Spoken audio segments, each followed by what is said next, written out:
Tayo po'y mag-aral ng salita ng Diyos. Salamat po muli sa inyong pagparito, hindi po dahilan ng ulan. Talagang meron po kasing mga kapatiran na kapag nababasa, nalulusaw. Kaya ayaw po nilang lumabas dahil kapag nabasa nga, mga kapatid, nawawala. So salamat, kayo po ay matibay. Okay, mga kapatid, pag mata ang pag-uusapan, 2020 vision is a perfect vision. Amen? 2020 is a perfect vision. Pero kapag po taon ang pag-uusapan natin, 2020, mga kapatid, ano pong nakikita niyong nangyari sa taong ito? Parang doomsday, amen? Sipin po ninyo, buong mundo. Buong mundo, mga kapatid, apektado at napahinto nila ang halos po lahat ng organisasyon, lahat po ng mga establishmento, lahat po. Maging church nga po ay napahinto din. So parang halos lahat po, to that, halos lahat po ay pinanghihinaan na ng loob. Yung iba talagang nawala na ng pag-asa.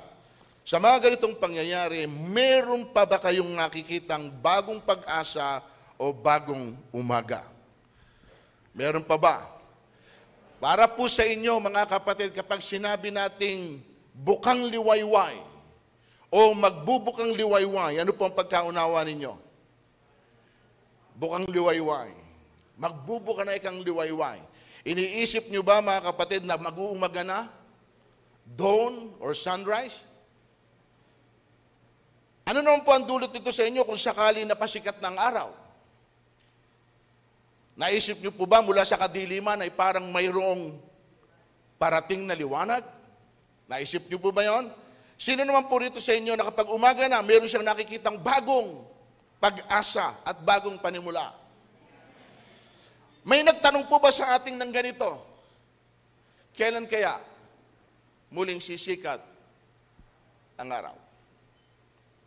Kahit sumisikat, yung sinasabi po niya ay yung biyaya na pwedeng maghanap sa buhay po niya. Kailan kaya magliliwanag? Ano ang kahalagahan nito? At ano ang dala ng liwanag sa bawat isa po sa atin? Ngayong umaga po, ang title po ng message po natin, When the Sunrise of Heaven Visited Us. When the sunrise of heaven. Sino kaya yung sunrise na yan? Tingnan po natin ito sa text ng Lucas 1:78.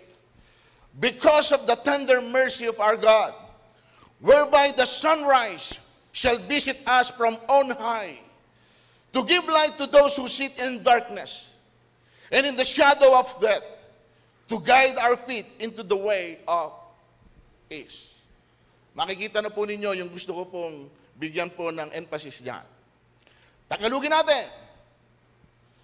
Sapagkat lubhang mahabagin ng ating Diyos, magbubukang liwayway sa atin ang araw ng kaligtasan upang magbigay liwanag sa mga nasa kadiliman, upang magbigay liwanag na nasa lilim ng kamatayan at patnubayan tayo tungo sa daan ng kapayapaan.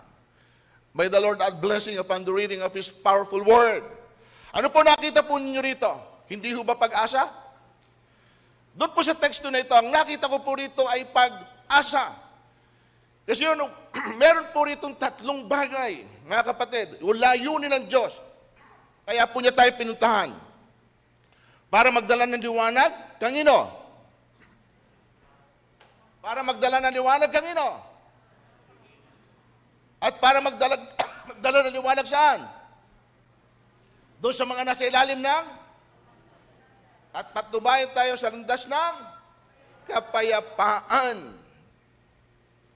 Meron po siyang gustong dalhin. At ito yung nakikita niyang kalagayan at sitwasyon ng marami po, hindi lang sa atin, kundi po doon sa pinag-uusapan nila noon. At pwedeng kasama na rin tayo ngayon. Alam niyo po Now, ito po yung sitwasyon para mas makita natin sa Isaiah 9 verse 2. Nakatanaw ng isang malaking liwanag. Sino? Ang bayang malaunang nasa namamanaag na ang liwanag sa mga taong namumuhay sa lupaing balot ng ganitong kalagayan nila. Balot po ng dilim at malaon na silang nasa kadiliman. At marami rin po siguro sa atin, ganun din ang kalagayan. Kaya po, kailangan natin ng liwanag. Kung ganito rin po ang sitwasyon po natin, gaya na binabanggit sa kanila. Okay? Unang puntos, dahil kailangan natin ng liwanag, Jesus gives light to those yun po yung nakita natin kanina. To give light to those who sit in, upang magbigay liwanag sa mga nasa kadiliman. Alam po niya ang kalagayan natin. Alam din po niya kung anong kailangan po natin. At tingnan po ninyo layunin ng Diyos, alisin tayo sa kadiliman at dalhin saan? Dahil ayaw po ng Diyos na manatili po tayo sa kadiliman. Ayaw ng Diyos. Kaya po sa Efeso chapter 5 verse 8, ano sabi doon? Dati. Masarap po kasi minsan yung balikan. Kung saan ka noon at kung saan ka ngayon. Di ba? Kaya kapag nakikita mo, yun yung dati ko yung walang pag-asa, yung walang nakikitang liwanag. Dati yon, pero hindi na ngayon. Bakit? Dati nasa kadiliman kayo, ngunit ngayon nasa liwanag sapagkat kayo'y nasa Panginoon. Mamuhay kayo gaya ng nararapat sa mga taong mamuhay kayo. At kung isa po tayo, mga kapatid, sa tumanggap ng liwanag na ito, yun po yung inaasahan ng Panginoon na dapat makita sa atin. Kapag itinuloy po ninyo, yung pong verse 9, makikita nyo po ron, yung mabubuti, yung totoo, yung mga bagay na ganap. Yan ang sinasabi ng Panginoon dito, na liwanag. Amen po, mga kapatid. Si Prophet Micah, yung pong kanyang kalagayan, inadmit niya rito At alam din po niya kung ano ang pwedeng gawin ng Diyos sa kanya. Tingnan natin. Prophet, yan, sa Micah 7:8. Tingnan niyo po ang nakalagay dito.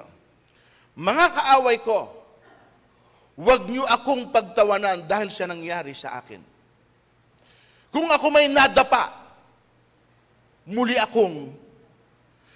kung ako may nasa kadiliman ngayon, alam niya Nakikita po niya kasi kilala niya kung sino yung Diyos Kaya sabi niya, kung ako man, hindi naman niyo itinatanggi. Kung ako man ay nasa kadiliman ngayon, umaasa ako na isang araw, ang Diyos ako'y kanyang tatanglawan. Alam niyo po yun. Titiisin ko ang galit ni Yahweh sapagkat nagkasala ako sa Kanya. Magtitiis ako hanggang sa ipagtanggol niya ako at bigyan ng katarungan. Ano yung kasunod? May idea siya. Nakita niyo? Dadalhin niya ako sa kaliwanagan.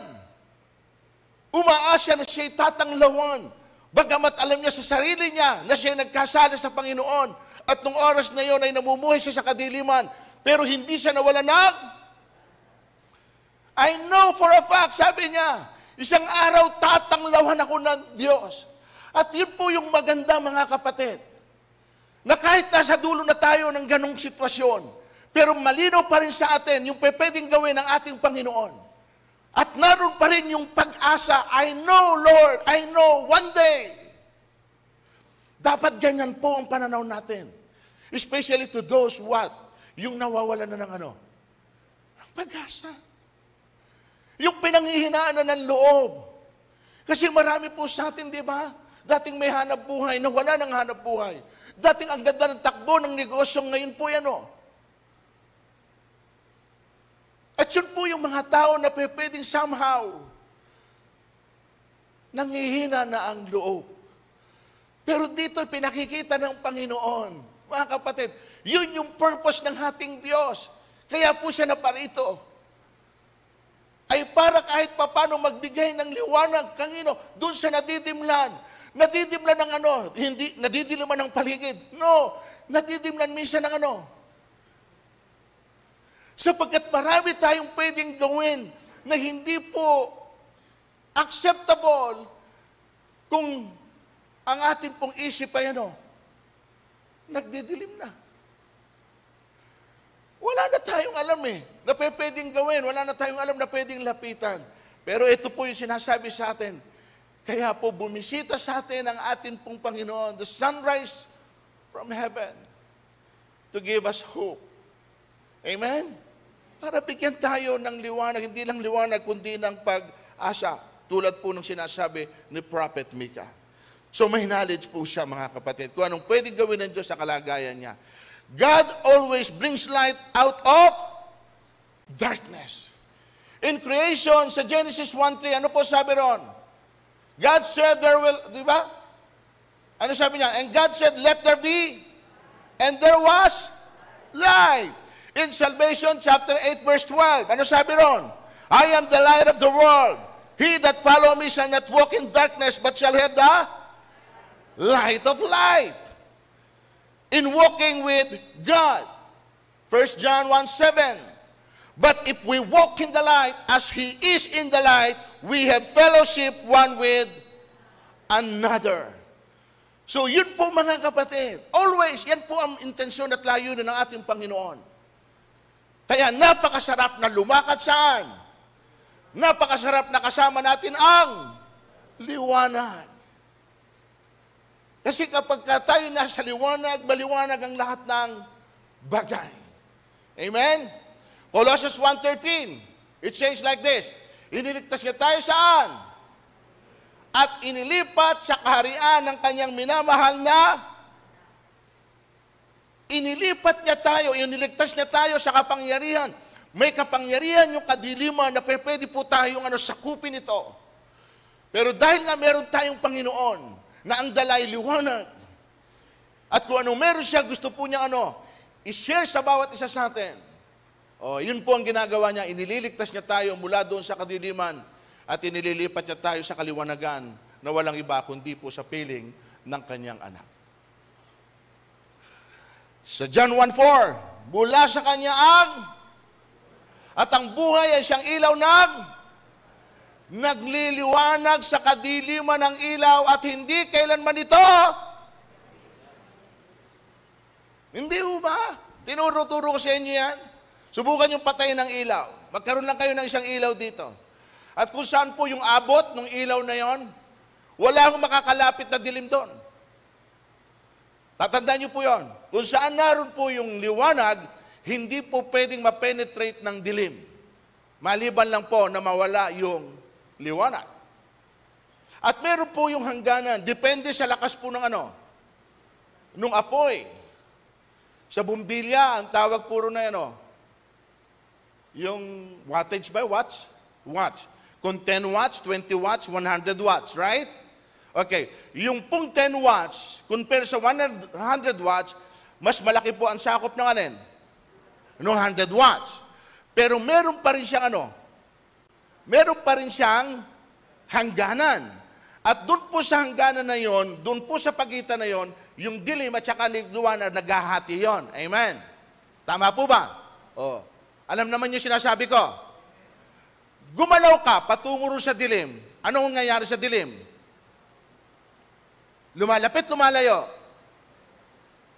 Hindi yata ako naintindihan dito. Yung dilim, yung liwanag, kapag ikaw ay meron dalang liwanag at ikaw ay nasa gitna ng dilim, kapag ba lumakad ka patungo sa dilim, ano nangyayari sa dilim?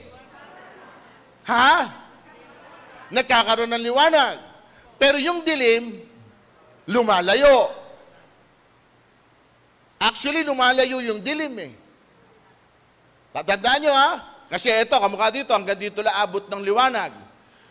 Ito, pag gumalaw akong ganyan, tutulak niya Itutulak ng liwanag yung dilim. Kaya palayo ng palayo. Meaning hanggang nasa atin yung liwanag, wala pong anumang kadiliman ang pwedeng makapanayag sa atin. Amen? provided na yung pong liwanag na nasa sa atin ay patuloy na nagliliwanag o nagliliyab. Yun po sinasabi rito ng Panginoon. Kaya lang ho tayo pwedeng masaling, magalaw ng kaaway ay kapag yung sinasabing wala na yung ilaw. Kasi meron sinabi rito, tingnan nyo, sa John chapter 3 verse 19 to 20, ano sabi ron? Naparito ang ilaw, pero ano ginawa ng tao? Inibig pa nila ang dilim kaysa sa liwanag. Nakita nyo? Eto tayo, gusto natin ng liwanag. Pero may mga tao pala na binibigyan ng liwanag pero mas gusto nila yung dilim kaysa sa liwanag. Bakit? Sapagkat may mga bagay silang ginagawa sa dilim na hindi nila pwedeng gawin. Sapagkat ang liwanag ay nag-e-expose. Ang liwanag ay naghahayag. Kaya nga ang dala ng Panginoon ay liwanag. Ibig sabihin, para po itong x-ray. Na kapag dinaanan tayo ng Panginoon ganon, alam niya kung ano ang nasa sa ating loob. Kaya hindi po tayo pwedeng magkubli, hindi po tayo pwedeng magtago. Mga kapatid. At yung gaya ng binabanggit ko, at napakasarap na ikaw ay nasa liwanag. Amen? Hindi ka kahit kailan masasaling at malalapitan ng gawa ng dilim. Yun yung number one. Pangalawa, ano yung pong tension uli ng Panginoon?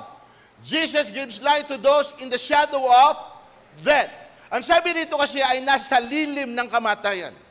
Pag sinabing lilim, may unawa kayo. Ano?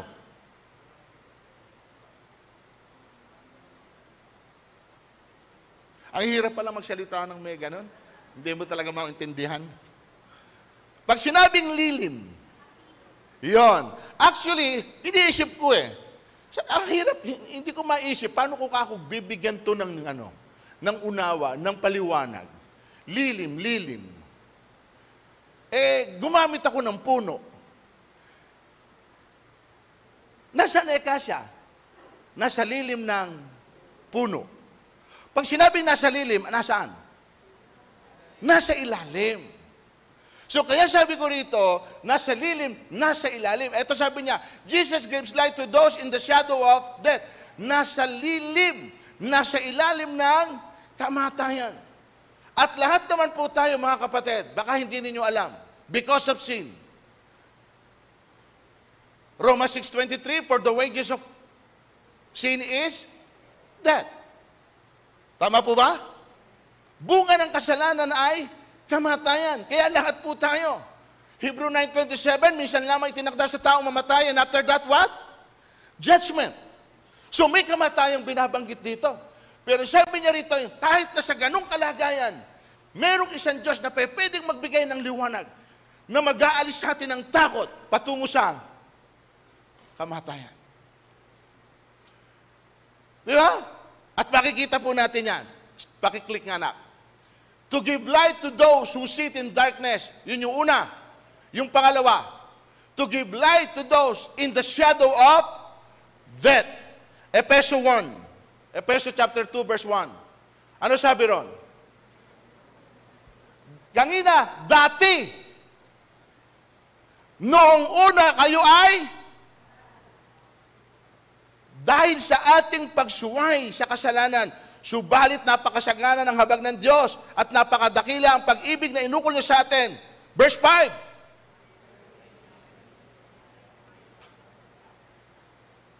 Namatay ka na ba? Tell me. Kasi ang sabi nito, tayo binuhay niya. Ha? Kahit tong tayo'y patay. Tell me, namatay ka na ba? Walang may gustong sumagot. Kasi dito sabi niya, eto tinan nyo, noong una, mga patay kayo. Ano tinutukoy niyang patay? Hello? Di ba sa Matthew 8:22, Yung alagad na nagsabing, Lord, susunod po ako sa iyo, pero hayaan mo muna na ipalibing ko ang aking ama in honoring my father. Payagan mo naman ako. Ano sabi ng Lord? Hayaan mong ipalibing ng patay ang kanyang patay. Oh, naintindihan niyo, tinutukoy dito ng Diyos? Hayaan mo ekang ang mga patay ang maglibing sa kanyang patay. Paano pwedeng ilibing ng patay kung literal na patay? Dapat pareho silang parehas na patay, di parehas na dapat ilibing. Hindi pa pwedeng maglibingan. Ha? Patay ako, lalibing muna kita. At pagka nailibing kita, libing mo rin ako. Hindi ho ganon. Ang tinutukoy dito ng Panginoon ay ang atin pong what? Spiritual life. We are dead to sin. Patay tayo sa kasalanan. At kailangan natin ng pag-asa nga. Hindi tayo makakaalis doon not unless, yun nga po, may dumating sa atin na nagdala ng liwanag, na nagbigay sa atin ng pag-asa para makita natin yung kahalagahan ng buhay. At eto sinabi niya, noon mga patay kayo dahil sa inyong pagsuway. Pero because of what? Because of God's grace. Dahil napakahabagin ng ating Panginoon, eto sabi niya rito, tayo'y binuhay niya kay Kristo kahit nung tayo mga patay pa dahil sa ating pagsuway. Kita nyo? Ngayon pwede ko sabihin na hindi ako hindi na ako patay. Ako ay buhay. Oh, eto sabi niya, okay, Efeso 5:14b, gumising ka. Ikaw na natutulog. Magbangon ka mula sa mga patay. At magbangon ka. Gumising ka mula sa mga patay. Anong ibig sabihin dito? Mga kapatid, eto. Ha? Pwede kasing yan. Buhay tayo physically. Pero sabi rito, nire-remind kita. Okay? Muli kang magbangon. Bigyan mo naman eka ng ng pagkakataon ng sarili mo na kahit papano ay makasumpong ng liwanag. Kasi nga nandun tayo sa ganong sitwasyon Wala lang tayo doon, hindi lang po tayo nasa kadiliman, kundi patay po tayo spiritually. Kaya ganun din ang atin pong sitwasyon. O kailangan natin ng tagapagligtas sa kalagayang iyon. Kaya sabi niya rito, bumangon ka at liliwanagan ka ni Kristo. Umalis ka dyan sa kalagayan mo na ganun. At meron tayo pong nakikitang panibagong liwanag. Ang mga tao, Matthew 4:16, ang mga taong ay nakakita sa mga nakatira saan? Ay sumisikat ang liwanag. Kaya mga kapatid, kung bakit ito po, tinanong ko sa Lord, ano ba Lord ang gusto mong ibigay ko ang mensahe? Ang hirap po kasi, ramdam ko, matatapos na ang taon. Sabi ko, marami po sa amin talagang devastated Marami sa amin, hindi lang kumikibo, pero talagang ininde yung pangyayari. Pero Lord, anumang kakong sitwasyon, ito mo, di ba, laganap yung sinasabing meron na naman tayong wave 2, ano ba yun? Yung sa virus na ito. Death ang tinutukoy dyan death. Napakabigat naman na mamatay ka nang hindi ka nakakilala sa Panginoon. Alam mo na kung saan ka patutungo. Lord, sabi ko, ano bang magandang mensahe? In connection pa rin, dahil Christmas season pa rin ngayon. Yun. When the sunrise of heaven visited us, meron siyang dala. Meron po siyang handog. At ito po yung nakita po niya. Alisin tayo sa kadiliman. Bigyan ng liwanag yung mga nasa dilim at ano po, yung pong mga nasa lilim ng kamatayan. Di ba, sabi nga ni Tita Jo, nung kanyang message noon, tatandaan ko, kung meron tayong isang bagay na kinatatakutan, ano yon? Kamatayan, di ba? Sino hindi takot mamatay? Bibigyan ko ng 1,000 ngayon. Ala akong kakayahan, pero bibigyan kita 1,000 kapag sinabi mo sa akin, hindi ka takot mamatay. 1,000. Wala. Dahil kapag kami nagtaas dito, utusan ko yung mga ano natin, nasa labas, papapatay na kita. Titinan ko kung, hindi, para mapatunayan natin hindi siya takot talaga mamatay. Ibig sabihin, kung pinapatay na siya, parang okay pa lang. Sige, hindi ako takot mamatay, patayin niyo na ako. Yung talagang kalmadong-kalmado siya at hindi nagwawala, pwede yon. Yun talaga, totoong hindi siya takot mamatay. Kaya lang yung 1,000, hindi na rin niya pakikinabangan.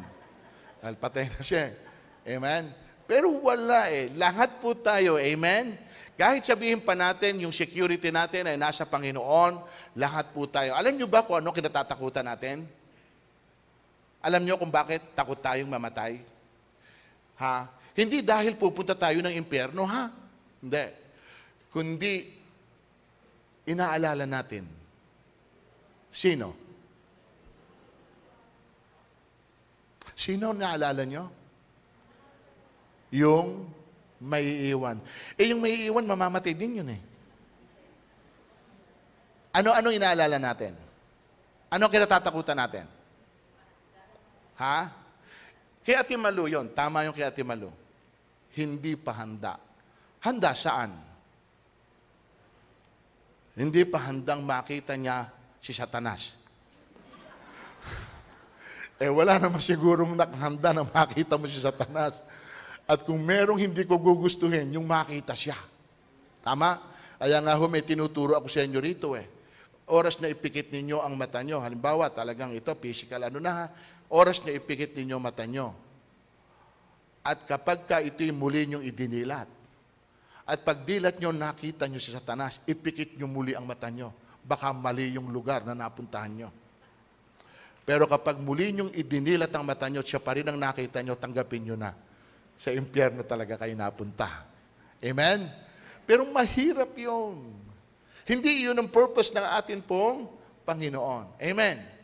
So, ang dalangan niya ay liwanag para kahit papano, makita natin ano ba talaga yung real intention ng Panginoon sa buhay ng bawat isa po sa atin. So, binibigyan niya tayo ng pag-asa. Ano po ba yung liwanag na ito? Kasi kanina pa natin binabanggit Yung light. Lord, ano ba yung light na ito? Pertaining dito sa kamatayang binabanggit. Ito po, number 1, para magkaroon kayo ng pag-asa, wala nang kapangyarihan sa kanya ang kamatayan. Nakita niyo? Ito nagbigay sa akin ng pag-asa. Sabi niya kasi rito, alam natin si Kristo na muling binuhay ay hindi na muling mamamatay. Wala nang kapangyarihan sa kanya ang kamatayan. Bakit ako nagkaroon ng pag-asa? Sapagkat He is the resurrection. Amen? Bakit? Dito kahit daw tayo mamatay, kaya niya tayong muling. Kaya therefore, hindi nakakatakot ang mamatay. Dahil mamatay ka man, merong isang Kristo na nangako na muli kanyang bubuhayin.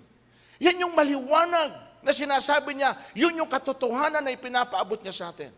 Kaya hindi dapat kinatatakutan, maging ang kamatayan. Isa lang sa katakutan mo, alin? Yun nga, yung kung hindi ka mapupunta sa piling ng ating Diyos. Yun ang nakakatakot. Pahayag 1:18. Ano nakalagay? At ang nabubuhay, namatay ako. Ngunit pasdan mo, ako'y buhay ngayon at mananatiling buhay magpakailanman. Nasa ilalim. Kita nyo? Nasa ilalim. Yun yung liwanag. Ipinaalam ng Panginoon na He is in control. Lahat po yan, sabi niya, nasa aking kapangyarihan. Wala na ikang power ang death over me. Wala na silang kapangyarihan. Kaya nga sabi niya, death, where is your sting? Nasa na ikang kamandag mo kamatayan? Wala na. Bakit? Mula ho noong ang Panginoon ay pinatay nila. At nung siya'y muling mabuhay, ang sabi ron, yun, doon po nakita natin, hindi na po pwedeng napagtagumpayan po niya ang kamatayan at hindi na siya pwedeng daigin ng anumang kamatayan. Therefore, siya po yung Panginoon natin. Siya yung nagbigay ng liwanag sa atin. Ano sinasabi rito sa atin? Maging kamatayan, hindi natin dapat katakutan. Amen? John 11:25, sinabi ni Jesus, ako ang muling, ang nananalig sa akin kahit, at sino mang nabubuhay at nanalig sa akin ay hindi, pinaniniwalaan mo ba ito? Opo, Panginoon, sagot niya, nananalig ako sa inyo, kayo po ang anak ng Diyos na Mesiyas. Yun po ang may kausap ang ating Panginoon. At pwede rin pong nangungusap sa atin ngayon ang Diyos. Nananalig ka ba sa akin? Pinaniniwalaan mo ba na may kakayahan ako na kaya kitang buhayin? Mga kapatid, yun ang pinakamasarap. Yun yung pag-asa na sinasabi natin kahit po maging kamatayan, hindi tayo mananatiling patay. Mayroon pong Jesus na magbibigay sa atin ng panibagong liwanag at tayo muli niyang bubuhayin. And here is my third point. Jesus gives light to those who need direction. Lucas 1:79, to give light to those who sit in darkness, one, and in the shadow of death, two, to guide our feet into the way of peace. Yan po yung pangatlo nating puntos. Sa totoo lang po, walking through this dark world, we need a guide. Tama? And Jesus is our guide. Paano na natuntun ng mga pantas si Jesus? Ano naging guide nila? Tingnan niyo sa huli, sa Revelation. He is the bright and morning star. Ito nyo? Siya ho yung nagsisilbing gabay. Siya ho yung pong umaakay sa atin sa tama pong daan. Awit 119 verse 105. Thy word is a lamp unto my feet and a light unto my path. Salita mo'y isang tanglaw, sa akin ay patnubay, liwanag na tumatanglaw sa landas kong daraanan.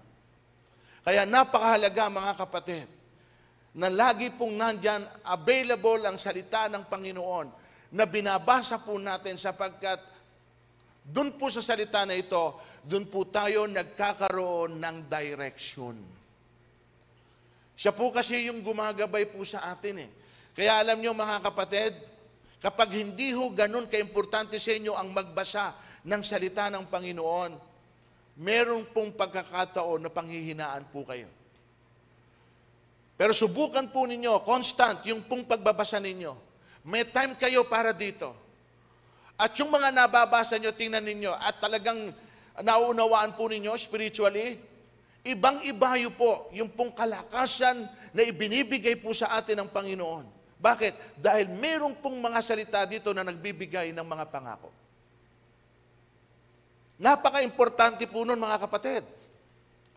Kasi kung wala pong salita na gagabay, tingnan niyo po yung payo ng mga magulang sa mga anak. Ano po ba payo ng mga magulang sa anak? Hindi ho ba yung gabay o patnubay? Kaya natin sila pinapayuhan, yun yung gabay nila . Tama po? Likewise, ganito rin po sa atin pong Panginoon.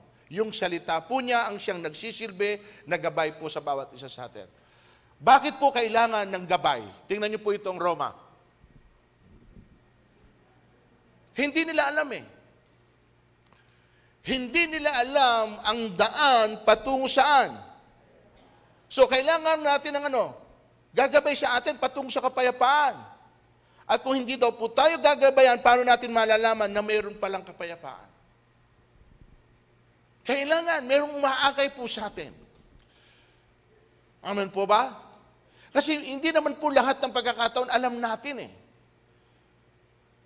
Hindi po sa lahat ng pagkakataon. Pero kailangan po, meron tayong gumagabay. At sino yon? Tingnan po yung kasunod. Ang gabay ng tao sa kanyang, sino?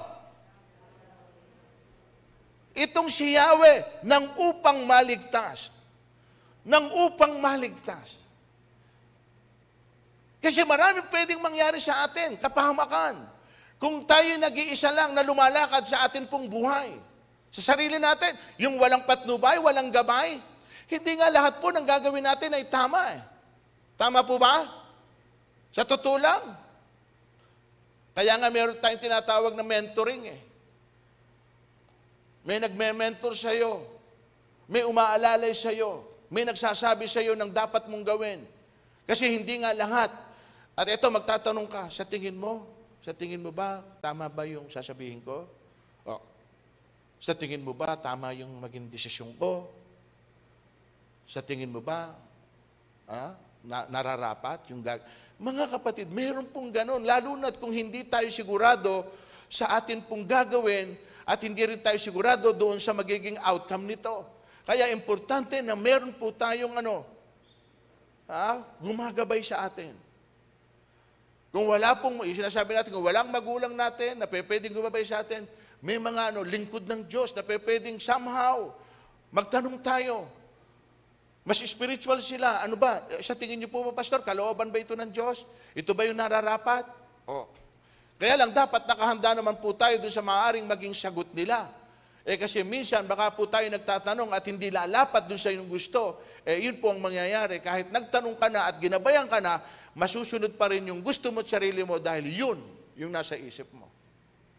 O kaya lang, kung ano man yung maging consequence nun, tanggapin po natin. Yun lang po yun. Amen. So, gabay ang Diyos upang maligtas. Okay? Sa gagawain niya, ang Diyos ay kahit na mabuwal, siya'y babangon. Pagkat, hindi ba mas maganda ganito? Kahit na bumagsak, may tendency ba na bumagsak? May tendency? Yes. Pero ano yung advantage mo? Ano yung advantage mo? May isang Diyos na pwedeng magbangon sa'yo. Bakit may isang Diyos? Dahil siyang ginawa mong patnubay. Hindi mo siya inalis sa buhay mo. Lord, I need a direction coming from you. Hindi mo siya isineset aside. Lagi mo siyang sinasama. Saan? Sa lahat ng ginagawa mo, sa lahat ng plano mo. Laging lumalabas sa bibig mo, Lord, ano ba to? Gagawin ko ito. Okay ba to? Kahit alam mo na ang Panginoon na hindi verbally sumasagot, okay yan anak. Wala ka namang maririnig na ganun Amen? Pero ito yun. Hindi ka man makarinig ng tinig coming from God. Pero yung pong galaw mo, idinadirect na ng Panginoon. Bakit? Sapagkat sinabi mo na ahead of time sa Lord, ito po bang gagawin kay tama? Ayos po ba? Ayoko po kasing magkakamali, Lord Kaya I need a direction coming from you. Please, Lord. Dahil po sinabi mo yon, pababayaan ka ng Diyos. Kaya nga nagsabi ka sa Kanya sapagkat kailangan mo. At ito dulo kasi nun Kapag kasi tama ang lahat ng naging resulta ng ginawa mo, ano dulo nun? Kapayapaan. Pero kapag alam mo na nagkamali, along the way, maraming mga samot-samot na nangyayari, papayapa ka. Naku, nagkamali, ako. Tinan mo, nangyari tuloy. Hindi ka ngayon mapayapa. Bakit? Hindi ka makatulog. Bakit? Maraming mga gusot na nangyari. Ba't nagkaganon-ganon, nagkagulo-gulo? Hindi ka humingi ng liwanag nga Huwag niyong laging ganun, mga kapatid. Ewan ko kasi napakasarap na sa lahat po ng ginagawa ninyo, always na-involve niyo ang Diyos. Lagi niyong isama. Kapag ramdam mo na nandyan siya o wala, kaya sumasagot siya hindi, I don't care. Ang importante, yung part ko nagawa ko para saan. Yun lang naman ang mahalaga ron Yung hindi ikaw ang nagkulang. At lalo naman ang Diyos ay hindi magkukulang. Pero gawin mo yung part mo. Na sa lahat ng mga binabalak mo, sa lahat ng desisyon mo, sa lahat ng gagawin mo, lagi kang mag-uusan, Lord, gusto mo ba? Ito yung, gusto mo ba, Lord? Yan. Lagi mo siyang in-involve. Maging sa personal life mo, Lord, Lord. Para kang bata na lagi, Lord, Lord. Di wala ka naririnig. Pero hindi mo alam. Lahat na ng gumagalaw, ang Diyos na kumikilos. Tingnan nyo ito, para sabihin ko sa inyo. Saan ka nakakita ng uwak? Nagdadala ng Jollibee kay Prophet Jeremiah. Uwak. Umaga't hapon may dalang Jollibee. Nagsawa po si Jeremiah, kumuha naman ng chowking. Pero ang punto ron, can you imagine ang isang uwak?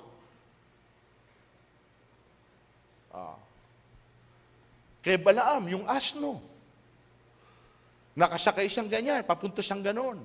Ayaw lumakad ng asno. Ayaw lumakad, hinahampas niyang ganon, ayaw lumakad. O ano ginagawa? Dinidiin siya sa pader. Ginigit-git siya. Galit na galit ngayon si Balaam. Bakit ngayon hindi mo ako sinusunod? Hindi niya alam na may anghel pala na nasa harap na may hawak na espada at kung tumuloy po yung asno, kasama si Balaam, patay si Balaam. Dahil nakita nung asno na may anghel, hindi siya tumuloy. Natakot siyang ganon. Pinagalitan ngayon ni Balaam yung asno niya. Nagpakita yung anghel. Kung hindi, dahil sa asno mo, patay ka na ngayon. Anong punto ko?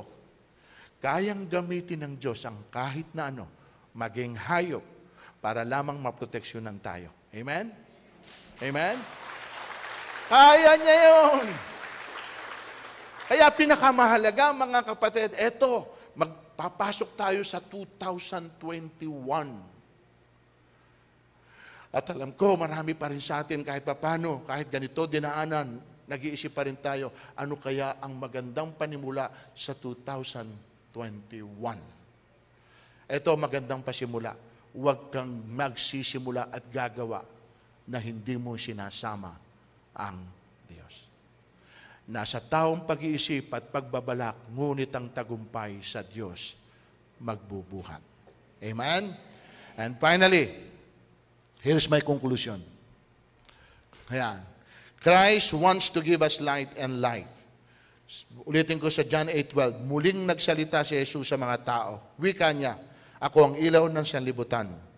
Ang sumusunod sa akin ay magkakaroon ng ilaw na nagbibigay ng buhay at hindi na siya lalakad sa kadiliman. Ang ito niyo word, hindi na siya lalakad sa kadiliman. Santiago 1:17, bawat kaloob na mabuti ay ganap at ganap ay buhat sa langit mula sa Ama na lumikha ng mga tanglaw sa langit. Na lumikha ng mga tanglaw sa langit. Hindi siya nagbabago. Hindi niya tayo iiwan o binabayaan man saan. Hindi niya tayo hahayaan na lagi tayong nasa dilim. Gagawa at gagawa ang Panginoon ng paraan para tayo ay hanguin mula huron sa kadiliman patungo sa kanyang kaliwanagan. Amen, mga kapatid? At yan ang napakagandang balita sapagkat yung sunrise mula sa langit dumalaw sa atin. Binisita tayo para dalhin sa atin yung bagay na ito to give us light. At tayong mga nasa liwanag na, mga kapatid, huwag na sana tayong bumalik pa saan. Amen? Palakpakan natin ang Diyos. Tapos po natin minsan pa ating mga kamay bilang pagrespeto sa ating pong Panginoon. Salamat po, dakilang Diyos, sapagkat ngayong umaga, nakita po namin yung layunin mo sa buhay po namin. Salamat po, pinalaya mo kami mula sa kadiliman. Salamat po, Panginoon, inalis mo rin ang takot sa amin mula sa kamatayan. At higit sa lahat, Panginoon, patuloy mo kaming binibigyan ng tunay na kapayapaan. Lord, walang sino man ang pwedeng gumawa nito maliban po sa India. Kaya nagpapasalamat po kami. We're so grateful, Panginoon. Dahil, O Diyos, kung hindi po dahil sa inyo, baka hanggang ngayon, Panginoon, nananatili po kami sa kadiliman. Walang pag-asang natatanaw, Panginoon. Walang kinabukasan na pwedeng patunguhan. Walang direksyon, Panginoon. Di namin alam kung anong pwedeng mangyari sa amin pong mga buhay. Pero salamat po, Panginoon. Kayong nagbigay sa amin ng bukang liwayway. Kayo po, Panginoon, na nagpasikat ng araw, Panginoon, O God, sa umaga, para bigyan kami ng panibagong panimula at pag-asa.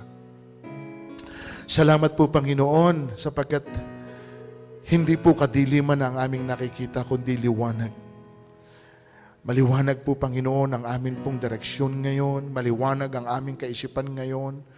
Maliwanag, Panginoon, O God, ang buhay namin kung saan patungo pagdating ng panahon. Kaya salamat po, Panginoon, sa liwanag na yan. Panatiliin mo yung liwanag na yan sa aming mga puso. At huwag mong hayaan, Panginoon, O God, na Lord, mawala ng apoy yung pong liwanag na ito na kayo rin po ang nagkaloob. Pagpalain mong bawat isa sa amin, makalakad po kami ayon sa iyong kaglooban at kagustuhan. At makita rin po ng mga taong nakapaligid sa amin yung kaningningan mo, yung liwanag na nakikita, Panginoon, O God, mula po sa inyo. Lord, sila na po ang magsabing, tunay na kami iyong mga anak. Tunay na kami iyong mga binago. Sapagkat nakita po nila, Panginoon, O God, yung dating kami noon at yung kaibahan ng buhay namin sa ngayon. At yan po ang amin pong hinihiling, Panginoon. Lord, hindi man naging maganda ang taong 2020 sa amin, sa iba. At naging maganda naman po dun sa iba. Pero Lord, isang nakita namin, sa inyo, laging mayroong pag-asa. Sa inyo, laging mayroong pasimula. Kaya salamat na nandyan kayo sa buhay po namin. Kaya Lord, pagpalain mong bawat isa sa amin, panatiliin mong matatag ang aming pananampalataya. Huwag mong hayaan, Lord God, na dumating na panghinaan kami ng loob at mawala na po kami ng pag-asa at pagtitiwala na may isang Diyos na kayang gumawa ng lahat ng bagay. Salamat sa inyo, meron kaming buhay. Salamat sa inyo, meron kaming kapayapaan. Muli, sa iyo papurit parangal. Ito po aming samot dalangin sa pangalan ni Jesus. Amen and amen and amen. God bless you, mga kapatid.